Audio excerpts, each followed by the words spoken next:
8 de la mañana con 46 minutos, ya estamos de regreso. Y la música característica, ustedes ya la conocen, nos da cuenta de que Global Partners, líder en prevención y control de alcohol y drogas en ambientes laborales y la seguridad inteligente de Securitas, da el paso a nuestros columnistas del día de hoy. Saludamos a Cristian Valenzuela. ¿Cómo estás, Cristian? Muy buenos días. Llegué atrasado. La No, neblina. pero La neblina. llegaste, pero justo. Muy buenos días. Vamos a darte tiempo para que te recuperes. Venía corriendo subiendo la escalera. Oye, eso es complicado cuando uno sube la escalera corriendo y después tiene que colocarse el micrófono. En la medida que no se caigan. Y nos acompaña hoy día también Tomás Leighton. Bienvenido, Tomás. Hola Ramón, gracias por la invitación, estando de parche oficial. Muy bien. Primera vez con Tomás, así que Sí, un gusto. así que ahí, Mucho gusto. Tener una conversación amena. por supuesto. Espero. Por supuesto. Ya, partamos de inmediato entonces. Parto contigo, pues. Entonces, Tomás, ya que estás gentilmente con nosotros esta mañana, un tema, como le llamamos nosotros, una joyita para iniciar la conversación. Sí, no, yo quiero hablar de los encuentros que sostuvo José Antonio Kast con el expresidente Frey, según consigna una nota de Eduardo Monroy en el diario El Clinic. La semana pasada, Kast en una entrevista dijo que Frey era un estadista que no había sabido apreciar cuando era presidente. Y bueno, traigo esto a colación porque la derecha siempre suele decir que la concertación se deja maltratar por el Frente Amplio y que debería poco menos que vengarse de eso. Pero la verdad es que cuando la concertación se congracia con la derecha para criticar al Frente Amplio, mi impresión es que está siendo injusta con su propia historia. ¿Por qué? Bueno, porque cuando los dirigentes del Frente Amplio no estaban en política, no estaban en la primera línea de la política, iban a votar en segunda vuelta siempre por los candidatos de la concertación. Y mientras tanto, José Antonio Kast y la derecha eran críticos furibundos de los gobiernos de aquella época y de las obras que hoy día reconocen como un aporte para el país. A mí me llama mucho la atención que entre las cosas que Kast destaca y refrenda de Frey, ¿cierto?, está su conocimiento y su inteligencia para haber abierto la economía de Chile hacia el Asia-Pacífico. Pero en el año 2008, el secretario general de la UDI, partido de Kast en esa época, decía que Frey no debía volver a gobernar por su manejo de la crisis asiática. Víctor Pérez era el presidente de la UDI en aquella época. Decía que la concertación, cito, nunca ha creído en el modelo económico y sus medidas han llevado al país a un crecimiento mediocre o bien a un estancamiento. La historia de la concertación es la historia de lidiar con el maltrato de una derecha que decía que Elwin era un comunista encubierto y que decía que Lagos iba a convertir el país en un desastre. El primer presidente del Frente Amplio, Gabriel Boric, le ha tocado vivir exactamente lo mismo.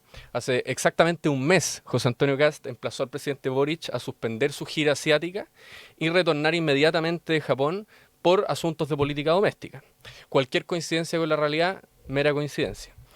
La pregunta que queda dando vueltas es qué van a decir del presidente Boric en 2050, cuando hayan pasado exactamente 25 años desde que se burlaban de los viajes de Frey con un avioncito de juguete, ¿cierto?, como hizo su campaña Joaquín Lavín, hasta que le pidieron disculpas públicas algunas semanas el mismo Joaquín Lavín. En definitiva, la reflexión que yo traigo es cómo los conservadores tienen una manera muy particular de relacionarse con los cambios que van viviendo las sociedades. Cuando se proponen, dicen que son una locura. Cuando se van a votar, se oponen con fuerza. Y cuando están implementados, dicen que estaban de acuerdo. Vino como No. en ambiente futbolístico con la pata arriba, como dice, ¿no es cierto? Muy bien, para provocar la conversación, diga pues, a ver, ¿qué dice usted, don Cristian? Materia futbolística, mejor no entremos, porque No, ahí podemos tener muchas coincidencias. Quizás. Yo soy de la U. Yo del Colo, bueno, Ya, tampoco. bueno. Salgamos de ahí. Vi Salgamos. por ese lado, ya, bueno. Ah, yo no, estaba viendo la nota, a veces no la pude ver ayer, y voy a tratar de interpretar de que esto no significa que Eduardo Frei se suma al comando, ni mucho menos que tú tengas encuentros con expresidentes, me parece lo más razonable. Lo que sí hay, porque lo hemos conversado, hay una reflexión, pero es una reflexión larga, y yo ahí hago la distinción entre las actitudes de los políticos en general con las reflexiones cortas, ¿no? Mi joyita tiene que ver con eso, porque tiene que ver con esta mirada sobre el estallido que no ocurrió hace 25 años atrás, sino que ocurrió hace 5 años atrás, y las vueltas de chaqueta que se le identifica al presidente en muchas materias. Entonces, primero esa noción. Yo creo que hay una reflexión larga que no dice yo soy demócrata cristiano hoy día y creo en todo lo que decían o apoyo todo lo que es el gobierno, pero sí hay una reflexión sobre el rol de la presidencia, los efectos de la presidencia y cómo se miden en el tiempo. Y hoy, al menos, hay un consenso transversal.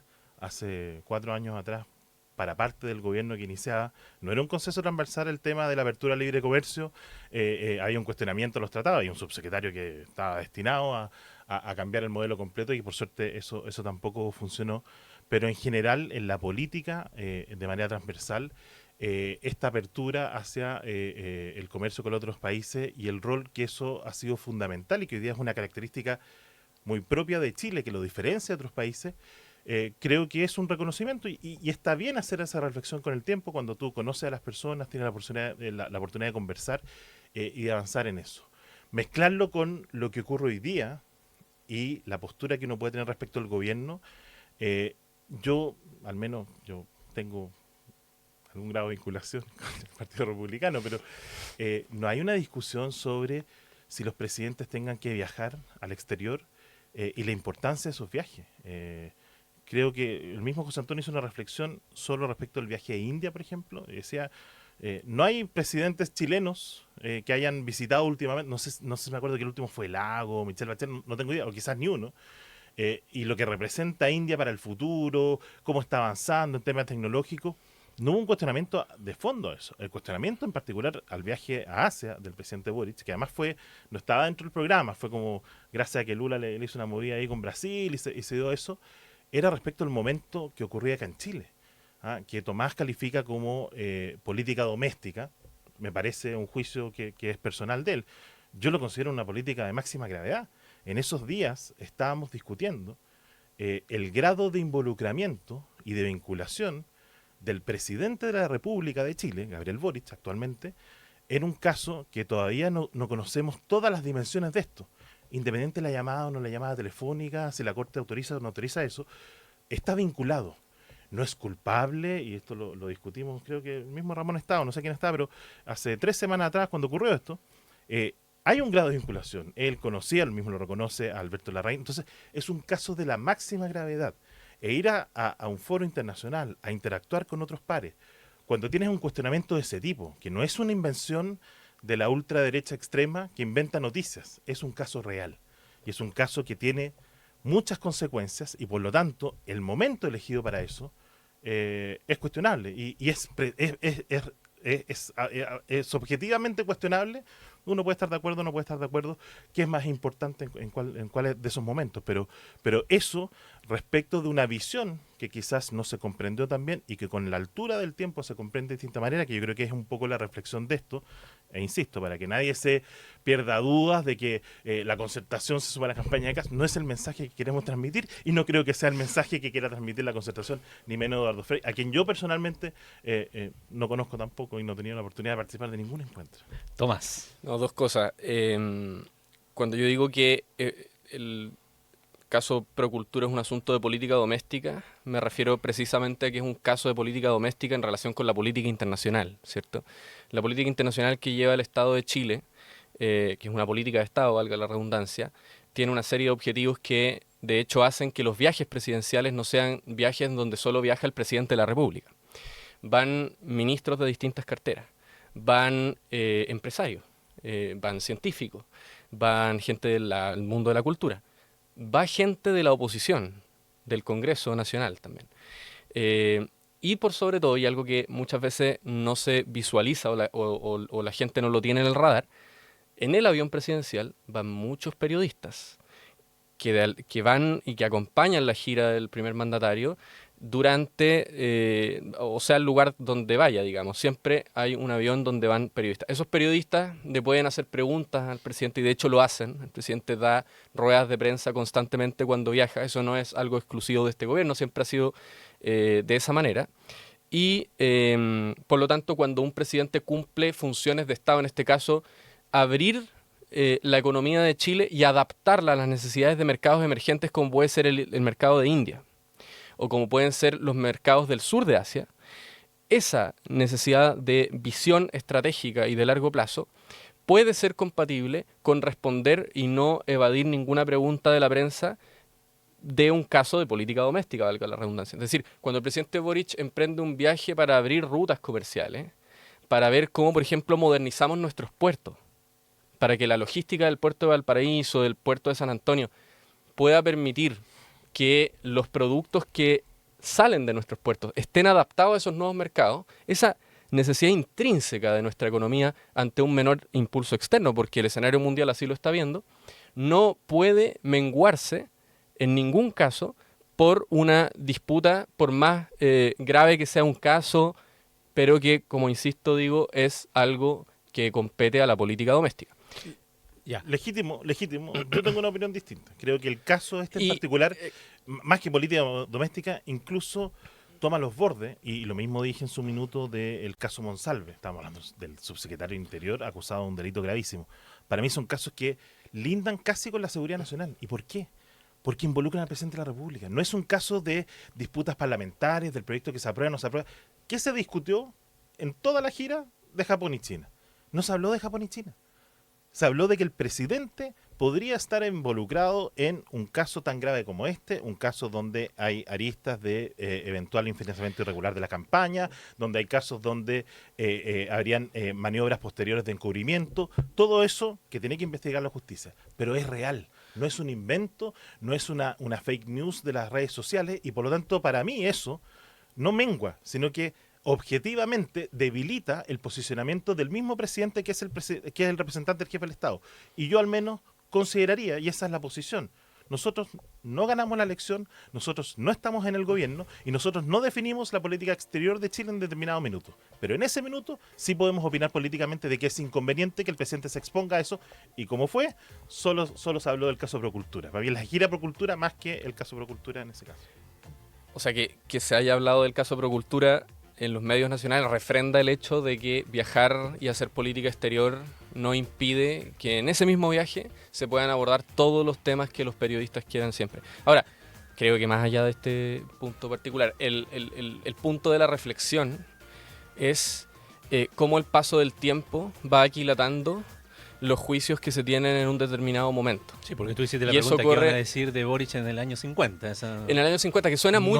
Nos suena vemos muy acá, si es que yo estoy vivo, Tomás Mucho probablemente decir. va a estar joven todavía. pero son 25 años, son los mismos 25 años. Yo lo que citaba del avión de juguete, no lo digo yo, lo dijo Joaquín Lavín hace un tiempo, que se topó con el presidente Frei y dijo: le pido disculpas por haber hecho mi campaña con un avión de juguete con el que me burlaba de que Frei estuvo viajando mucho durante su gobierno. Usted tenía razón, le dijo. El tiempo evaluará en su justa medida si la política de viajes del presidente Boric a India, en donde se firma un tratado bilateral, que es distinto a un tratado multilateral. También esa diferencia es importante a propósito de lo de los tratados de libre comercio que involucran a más de un Estado. La política internacional está cambiando muchísimo y me parece que el gobierno del presidente Boric ha estado a la altura de entender para dónde va el viento en ese sentido. Tomás Leighton y Cristian Valenzuela comentan y debaten hoy aquí en Mesa Central. Retomamos la conversación de política, de actualidad. Hoy nos acompañan Tomás Leighton, Cristian Valenzuela y se suma Quique Mujica. Buen día, Quique. Muy buenos días. Ya, estamos en la parte que don Cristian tiene ahora su momento para su joyita. Sí, más que una joyita, es para abrir la conversación respecto de las declaraciones de Landerreche. Y más que las declaraciones en específico, a mí lo que me llamó la atención, y no he visto tanto, algo decía la senadora Bodanovich en los días pasados, pero es como como que le pegaron al rol de vocero, ¿ah? Como que la reacción fue salir a decir, oye, no nos representa totalmente, como a la forma. Luego el otro partido pusieron sobre la mesa el tema de el compromiso del resultado de una primaria, que me parece absolutamente razonable, porque uno suma equipos, se compromete a entrar a una primaria, porque podrías no haber entrado a la primaria, porque de hecho sabes que yo no estoy dispuesto. Bueno, es una discusión previa, pero cuando entras a la primaria tienes que comprometerte con el resultado, y eso está bien, me parece. Pero a mí lo más importante de esa discusión creo que queda un poco de lado, que es el tema de fondo. Si lo que plantea él es esto es lo que pasó, Y mi pregunta es, ¿va a volver a pasar? ¿Y ustedes también van a apoyar eso como en su minuto él plantea? Yo también estoy de acuerdo con eso. Ocurrió y como que esa discusión quedó de lado. Y a mí me parece que la postura, al menos de la candidata Toa, que no creo que tenga una línea distinta en esto, o el Partido Socialista, como lo ha manifestado Bodanovich, queda un poco en entredicho porque efectivamente aquí, para mí lo más importante es que la futura oposición, si es que todo sale bien en el lado de la actual oposición y llegan a ser gobierno, llegamos, no vuelvan a salir a la calle, no vuelvan a pedir derrocar a un presidente por vía de presión, no vuelvan a incendiar el país como lo planteó Landerreche. Quique. Yo hablé con Paulina Bodanovich recién en Radio 13C, me dice que hay un sector, no lo dimensiona, pero hay un sector que piensa como Landerreche, y que Landerreche no expresó esto con voz propia y única, sino que más bien hay personas que dicen que si el Frente Amplio coqueteó con la violencia, y el PC también, ¿por qué no podrían coquetear en el futuro con eso? Además dice que cualquier pacto de gobierno a futuro tiene que explicitar que un rechazo a la violencia. Y me dio un ejemplo, me dice, mire, nosotros tenemos un chat de la Internacional Socialista. Lo primero que puso la Internacional Socialista después del atentado a Miguel Uribe, puso Petro está loco, y citaron cuando Petro dijo, el cabro tiene 15 años, justificó la violencia. Entonces me dice, esa izquierda no, nosotros tenemos que siempre criticar la violencia.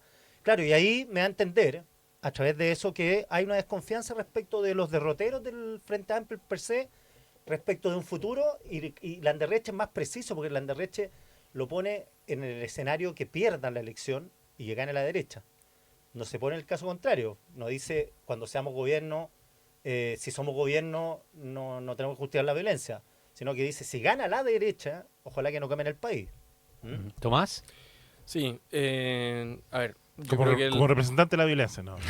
No, pero es que, bueno, sobre eso, de hecho yo creo que igual la comparación entre el problema del narcotráfico y el sicariato en Colombia es bastante incomparable en dimensiones y cualitativamente incomparable con lo que hubo en Chile en octubre del 2019. Más allá de eso, creo que las declaraciones de Óscar Landerreche son muy importantes poner atención y dialogar con ellas, digamos. Óscar Landerreche fue importante dentro del proyecto de la ex Concertación Nueva Mayoría, fue ni más ni menos que presidente de Codelco, digamos. En esa lida hay que tomarlo y hay que dialogar con las reflexiones que hizo. Y hizo dos críticas, ¿cierto? La primera es que responsabiliza a la nueva izquierda de haber convertido el país en un infierno y de intentar derrocar al presidente Piñera, pero por otro lado también dice que las ideas del Frente Amplio las identifica como anarquistas, yo vi la entrevista, y no socialdemócrata. Lo del anarquismo en el Frente Amplio es curioso. Yo creo que las ideas más cerca del anarquismo en Chile son las ideas de Johannes Kaiser, en cierta medida el Partido Republicano, por el anarcocapitalismo. No creo que el ideario del Frente Amplio esté para nada cercano al anarquismo. Pero más allá de eso está, yo creo que la duda del nivel de socialdemocracia del Frente Amplio tiene escondida otra pregunta, que es, de alguna manera, ¿por qué la Concertación dejó de ser socialdemócrata? ¿O en qué medida alguna vez lo fue? ¿Cierto? Eso es lo que me dijo la...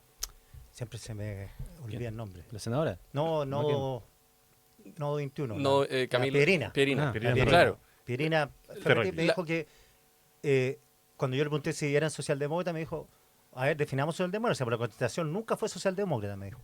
O sea, de hecho, la respuesta aburrida que yo tengo es que claramente la Concertación fue socialdemócrata en algunas cosas, el programa Chile Crece Contigo, y en otras cosas no lo fue. O sea, en el modelo educacional, en el modelo de salud, no fue socialdemócrata. Y de hecho, es obvio, ¿cierto? El Frente Amplio, lo conversábamos en los comerciales, nace criticando la insuficiencia de políticas socialdemócratas en la Concertación y el alejamiento de la Concertación de las políticas socialdemócratas. Es más, yo pongo en duda el nacimiento del Frente Amplio si es que la Concertación hubiese sido totalmente socialdemócrata. Así lo pongo yo. Ahora, respecto a la otra pregunta, que es si es que el Frente Amplio quemó el país, o sea, yo creo que analíticamente los partidos hacen sus declaraciones y responden a cuando se les imputa algún delito, como decir que instigaste derrocar a un presidente, porque cuando uno dice derrocamiento, eso resuena a algo antidemocrático, digamos. Pero yo me quiero hacer cargo de la parte de análisis de eso. O sea, en qué medida la concertación o el exconcertacionismo piensa que el estallido social fue producto de la acción coordinada de partidos políticos. ¿Eh? Porque si ese es el caso, se comprende todavía muy poco de cuáles fueron las motivaciones, causas, desenlaces y cuestiones que ocurrieron en esa fecha. ¿Cierto? Porque creo que cuando yo digo que los partidos políticos estuvieron cercanos a jugar ningún rol en gran medida durante el periodo del estallido social, hasta que lograron un acuerdo que desde el cual las protestas y el nivel de protestas bajó, hasta ese momento jugaron roles bastante Ahora secundarios, porque de hecho era una Ya, movilización. pero los partidos le abrieron la puerta al Congreso Nacional a la primera línea. Y Eso la fue, aplaudieron. sí, pero yo creo que eso de nuevo es una reacción, es una manera de adecuarse ante un fenómeno que se comprendía poco, que se controlaba poco. Y de hecho, cuando tú conversas con los principales analistas politólogos de la Universidad de Columbia, por ejemplo, me tocó estar la semana pasada, mencionaban que en gran medida las causas del estallido social en Chile a nivel comparado tienen que ver con que no existían vías de organización más formal y de canalización de demandas a través de instituciones. No solo partidos, también organizaciones sociales, los sindicatos a través de los cuales negociar. Organizaciones, digamos, que tienen personalidad jurídica para lidiar y intercambiar y transaccionar intereses. Cuando eso no ocurre, digamos, la última ratio es una movilización sin acéfala, digamos, que después los partidos intentan interpretar de una u otra manera, digamos. Cristian. Sí, yo aquí tengo una visión muy distinta a lo que se discute en la Universidad de Columbia, y no sé si esos politólogos estuvieron en Chile entre el periodo de noviembre y marzo, ¿no? Porque para mí el acuerdo de paz es un valle que no resuelve la violencia finalmente la terminó extinguiendo la pandemia. Yo entiendo la reflexión de Tomás para el primer día, el día sábado. Esto ocurrió un viernes. Claro. Sí, el día sábado, paseo Estado, paseo humano. Lo tengo identificado. He visto el video 825 veces y no sé exactamente en qué lugar Ahumada. se junta el Frente Amplio a gritar con esta fusión, no más abusos. Presidente Boric, Giorgio Jackson, varios dirigentes, Catalina Pérez también, que ahora parece que ya no es parte de ello, en esa lógica, con las estaciones de metro aún humeantes, para que seamos claros.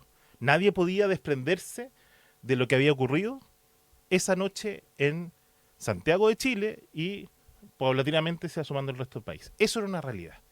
Y yo puedo entender ingenuidad, no coordinación. Yo no estoy diciendo que el presidente Boric quemó el metro, pero podía entender ingenuidad en los actores políticos de decir, no sé cómo interpretar este fenómeno, en la línea de lo que decía Tomás.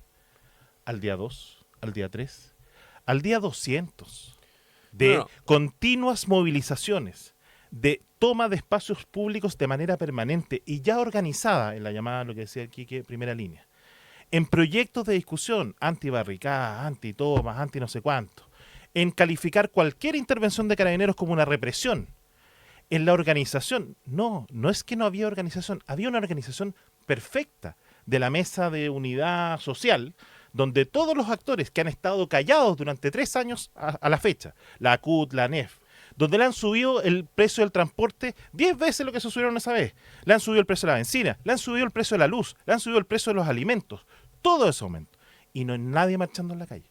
Entonces, yo no estoy diciendo que esta es una organización, una maquinación fraudulenta organizada por los partidos políticos, no, pero que toleraron, aceptaron y vieron conveniencia política en eso no requiere un análisis de Colombia, requiere un análisis honesto de política en Chile, porque eso ocurrió. Hubo votos en contra de las medidas que se tomaron y el derrocamiento del presidente, uno es por la vía institucional, las acusaciones constitucionales que hubo 2 ese año, y los ministros y todo eso. Pero el derrocamiento que estaba en forma, yo creo que el Frente Amplio participó un poquito menos de eso, pero el Partido Comunista habría estado feliz. Y el hashtag era renuncia a Piñera, de personas que hoy día son ministros de gobierno. Y el perro matapaco está en la polera de Janet Jara. Esa es la verdad, y esa verdad no la van a cambiar. O sea, la verdad que no se va a cambiar, creo yo, y es, a mi juicio, el primer hito simbólico que inviste al presidente Boric como tal, digamos, que fue la firma del acuerdo del 15 de noviembre, que está encabezada por el presidente Boric, y que fue el acuerdo que permitió que desde ese entonces el auge de las protestas fuera declinando, digamos. Es que eso Y no, eso es una efectivo. realidad. Eso no es efectivo. Es una realidad. De No. hecho, En desde enero y ese en febrero el nivel de protesta era similar a previo a noviembre. Esos son datos que tú Mira, puedes ver de la policía, que la pandemia es la que detuvo el nivel de violencia. No, yo creo que tenemos una diferencia porque efectivamente fue declinando a partir de que la política fue llegando a acuerdos. De hecho, ¿qué duda hay de ello respecto al resultado del plebiscito posterior, digamos? Ahora, la pregunta interesante, creo yo, es ¿cuál es el rol que la derecha chilena le otorga a la protesta social no violenta? Porque yo hago una separación ahí, es muy distinto, de hecho. Las vías que otorga la Constitución para la destitución de presidentas de un derrocamiento antidemocrático. Hago esa separación porque creo que es importante en esta discusión. Ahora, yo me hago la pregunta de vuelta, ¿cuál es el rol que le otorga la derecha a la protesta social en una democracia liberal contemporánea? ¿Por qué hago esa pregunta? Bueno, porque la derecha gobernó 2 veces en este país y las 2 veces tuvo un problema respecto a cómo lidiar con los movimientos sociales. Durante el primer gobierno de Piñera, de hecho, termina su gobierno y hay una historia famosa que le regalan un libro sobre el conflicto social y movilizaciones sociales.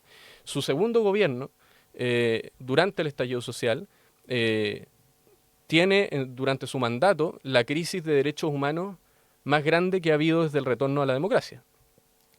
Si es que la derecha llega a gobernar por tercera vez este país desde el retorno a la democracia, yo hago la misma pregunta. O sea, ¿cuál va a ser su comprensión de la legitimidad o ilegitimidad de las protestas sociales? Porque claramente eso es una pregunta irresuelta de ese lado. ¿Y para ti es una diferencia si esa derecha que gana es con Matei o con Kast, por ejemplo? O sea, yo tengo mis dudas de generales, digamos, porque hay 2 experiencias de gobierno en donde esos gobiernos llegan a mínimos de aprobación muy bajos y tienen que ver un poco con lo mismo.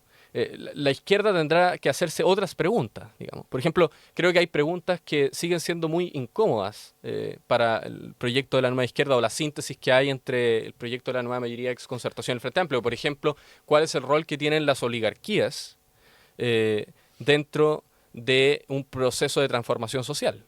Ahora, O sea, ¿hasta qué medida hay que conciliar y transaccionar intereses de distintas partes de los sectores productivos para impulsar acuerdos? Eso es una pregunta que tiene que ver con el rol de las élites que son, por supuesto, muy criticadas desde el campo de la izquierda. Eso es una pregunta de fondo que la izquierda todavía sigue sin resolver. Creo que la pregunta de fondo que la derecha todavía no resuelve es como dije, ¿cierto? Es cuál es el rol de las protestas sociales y de los movimientos sociales en una democracia liberal. pero lo que me decía Paulina Bobanovich, presidenta del Partido Socialista recién, me dice, a ver, las desconfianzas con respecto al Frente Amplio y Partido Comunista de posibles apoyo a la violencia en el futuro están porque, por ejemplo, dice, Catalina Pérez dijo el 2021, febrero, ¿cómo quieren que no lo quememos todo? Quememos todo, como ella y un grupo. Entonces eso me decía Paulina Bobanovich. Después de esa frase no nos pueden inventar a nosotros que estamos atribuyéndole un coqueteo con la violencia. Esa fue justo en el caso, si no me equivoco, de Panguipulli. Sí, que literalmente, porque a veces se confunde protesta social con protesta violenta. Es que yo creo que se quemó la municipalidad de Panguipulli y no fue por una estufa. Claro. La quemaron. Entonces, estoy citando a Paulina Bobanovich. Entonces me dice, ahí está la aprehensión, porque, insisto, las aprehensiones que tienen Landerreche, Bobanovich y otros es respecto a un posible gobierno de derecha, la conducta que va a tomar el Frente Amplio y el Partido Comunista, ¿no? Si es un gobierno de ellos. Claro. Claro. Es interesante eso porque esa desconfianza respecto de lo que puede venir en un escenario futuro lo plantea también Tomás desde otro punto de vista, lo da vuelta diciendo la desconfianza respecto de que la derecha, cómo va a ver la protesta social en ese momento. Yo primero, y ocurre. vuelvo a reiterarlo. O sea, yo creo que es una pregunta legítima. Vuelvo a reiterarlo. En este gobierno no ha habido protesta social. El presidente habla de gobernabilidad. No. Se llama control de las organizaciones sociales. Esa es la realidad. Porque si uno compara datos concretos a la clase media y a la clase más necesitada de este país, la han reventado en estos 3 años. Datos objetivos. Yo te aseguro que si el próximo gobierno es de derecha y la cuenta de la luz sube un peso, van a estar marchando afuera. Si está la orden de exigir que los 25.000 funcionarios que abusaron de las licencias médicas se le descuente o se le destituya, como se están destituyendo estos días, la ANEF va a estar frente a la moneda sin parar todos los días, porque son organizaciones que no representan a la sociedad, sino que representan a los partidos políticos.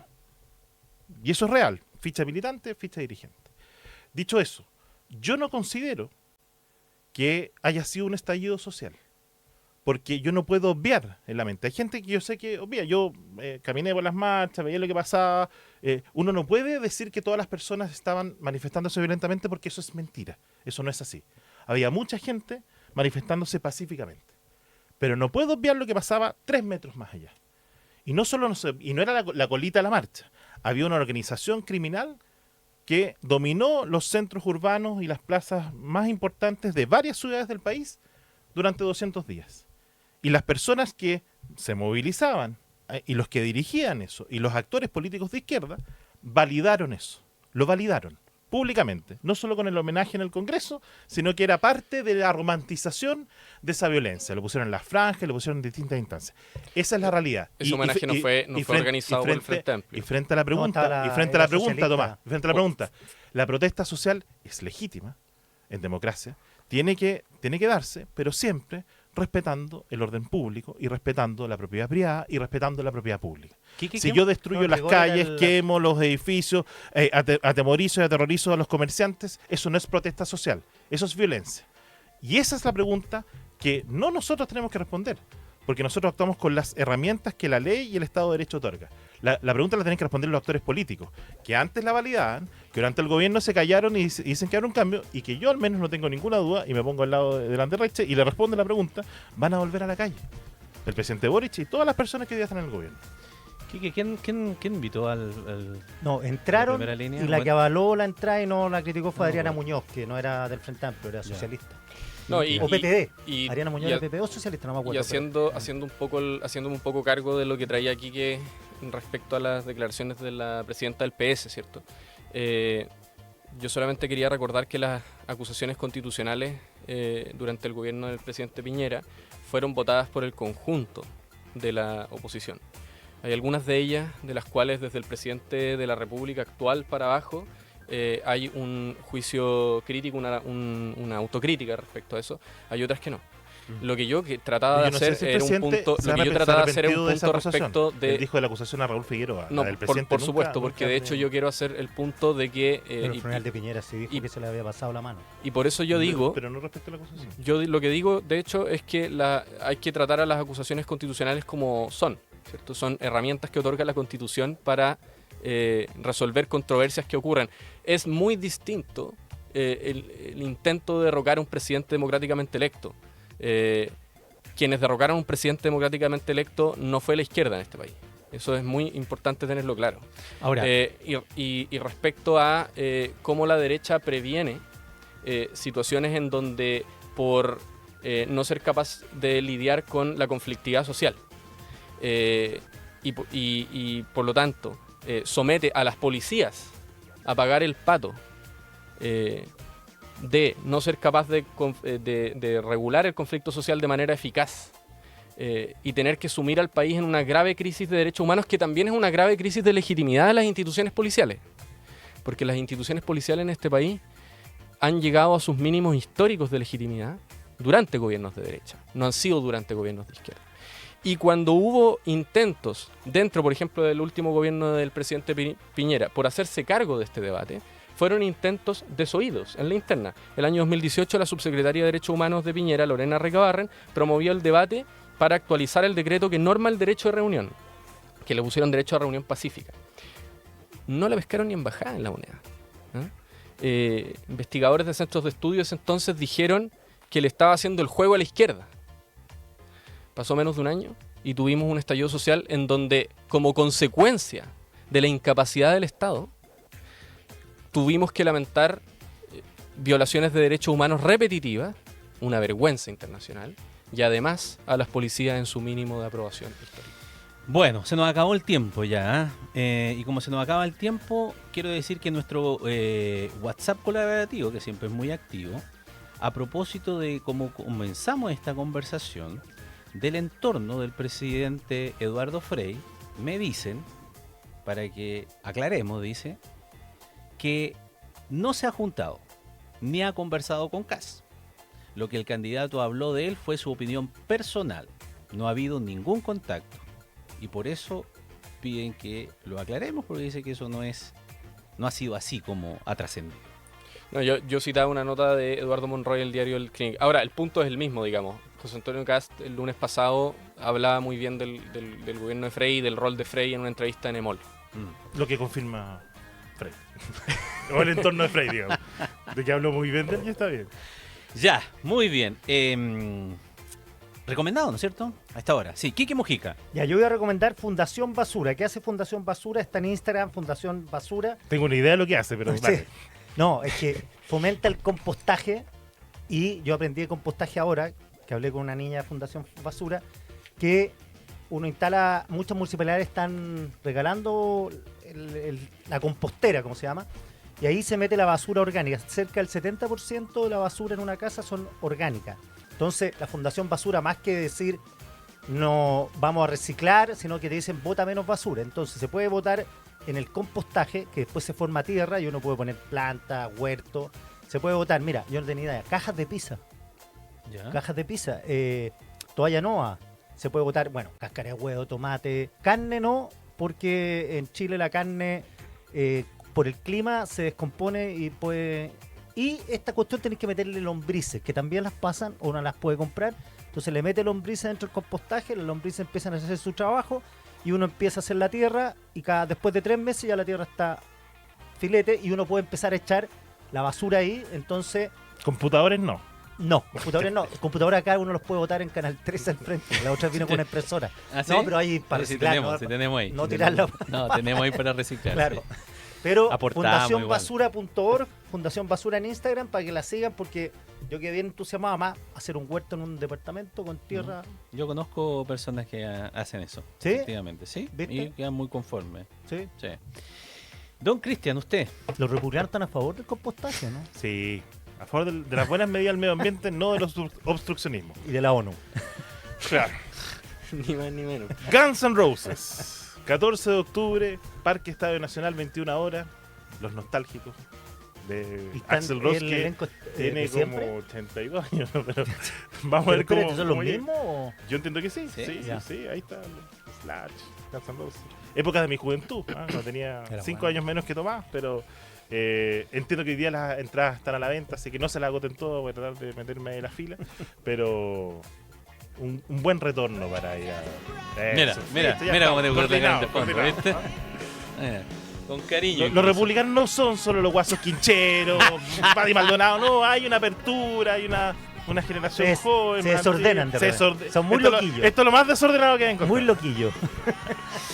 Ay, ay, ay. Tomás, su El, recomendado. el rol de Cristian Valenzuela en la liberalización cultural del Partido Republicano pudiese... Veamos. Da patese. Mi recomendación es el último artículo de Ezequiel Coppel en la revista Nueva Sociedad. Ezequiel Coppel es un escritor judío argentino, debe ser de los especialistas más importantes sobre Medio Oriente en la actualidad. ¿Nueva sociedad está en web? Está en web, Ya. se llama Israel en su hora más oscura, que significa la destrucción de Gaza. Es una compilación de documentación muy variada para dimensionar el tamaño del genocidio que ocurre en Gaza hoy día. Israel ha lanzado más bombas que el total en Gaza que el total de las lanzadas en Hiroshima y Dresden en la Segunda Guerra Mundial. En el primer mes y medio de la franja, entre los datos que cita Coppel, más de 22.000 bombas, entre ellas 500 bombas no guiadas de 900 kilogramos cada una, fueron lanzadas en zonas densamente pobladas.